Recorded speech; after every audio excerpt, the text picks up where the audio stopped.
So providing value, this is a concept that can be very confusing. We know we should do it, we should deliver value to our customer if we want to get results. But on the other hand, that's very confusing. That's a concept that is very abstract. What is actually value? And actually, that's something that I struggled for a very long time. But the more I work on my business, the more I understand each and every detail of actually what customer and also the struggle of building a business and the competitive aspect of the business landscape, the more I understand this idea of value. And so I'm going to start first of all by the idea that kind of is in most people's mind, where the idea is simple.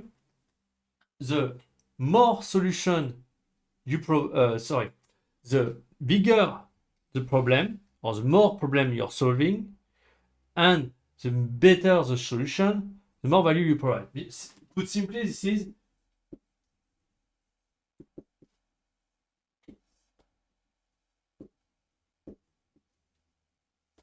this equation, and the bigger the problem and the better the solution, more value you provide.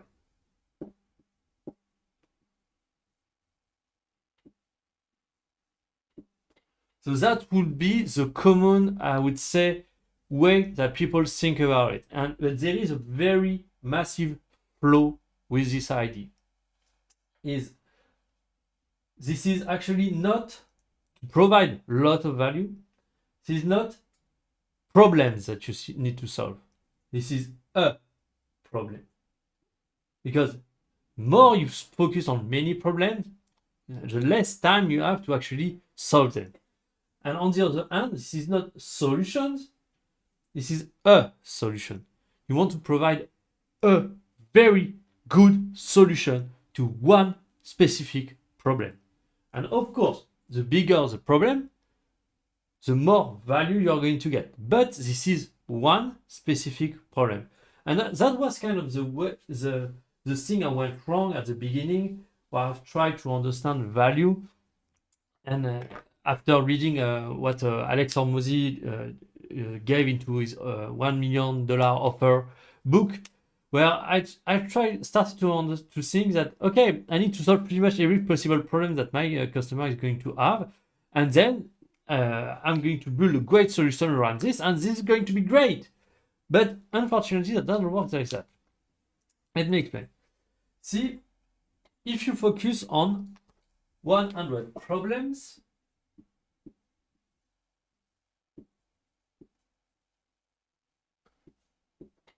given the fact that you have limited time and resources, that you cannot do everything great, you will have to compromise on the quality. And therefore, you will have average solution.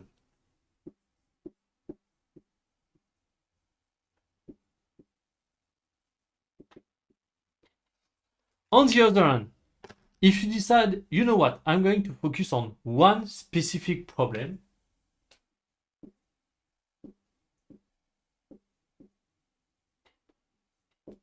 but deliver an outstanding solution.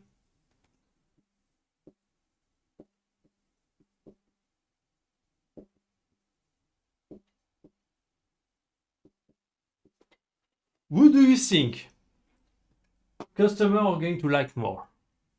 Because here, okay, you may be having a solution that is solving pretty much every possible problem that your customer could have or ever have. But given that at resources equal, this person, this business focus on one of those 100 problems, but is solving it in a way that just you don't even compete at this point. You're just a spectator. So the idea is simple: is customers are more likely to like the little discomfort, to prefer the little discomfort of having multiple solutions, but that are delivering outstanding results, rather than having one that is actually delivering average result or average solution.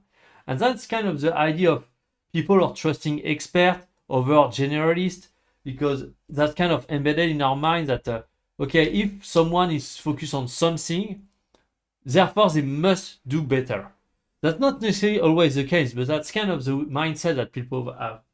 And so that's exactly the mistake I did, because at the beginning, when I wanted to start my business and my app that I'm building to help online business and content creator pretty much do anything and everything that they could possibly want to do, everything in just one app to avoid having thousands of services everywhere, which in sense that's provide a lot of value, but I'm alone.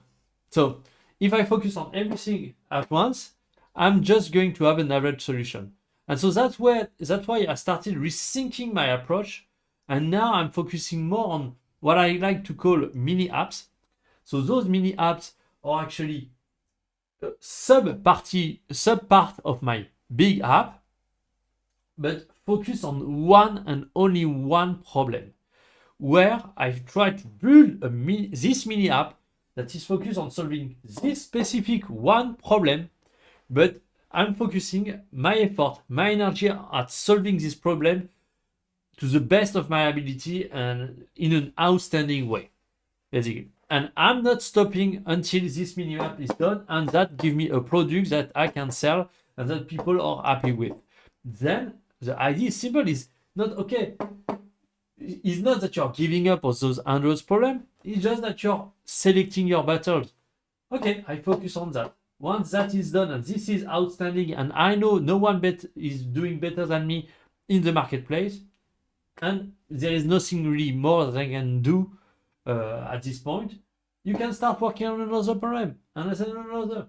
But so, because with limited time and resources, of course, this is going to take time to do that. If you want to solve 100 problems and do it with outstanding solution, this is going to take 5, 6, 7 years to get there. And this is probably my app at some point will reach that point where I will have 100 problems solved with outstanding solution, but that's going to take 5, 6, 7 years to get there. And in that time, I'm a business, I need money to survive. This is simple. And so by building those mini apps and doing it great, I can place myself in that landscape, in that business environment where there is a lot of competitor, and try to deliver products that are actually competing against them, rather than delivering one big average product that is kind of an ongoing process of development. And that kind of the idea that I have, where the idea of value is much more, I think, better think that way, given the limited time and resources we all have. Focus on one problem and focus on solving it well. Of course, bigger the problem, the better, but generally when there is a big problem, there is a lot of sub-problems that come with it. So, you know what, even if it's a small problem, if you are doing it extremely well, that's still a good thing, because then you can focus on the next one. Because if it's small, it's going to take less time. And if it takes less time, you can solve it really, really well and then move on to the next. But because you are solving it really well, people are going to come to you. That's kind of the way I start thinking about it. I hope that's interesting to you and that kind of brings some value. Thank you for watching and I'll see you next time.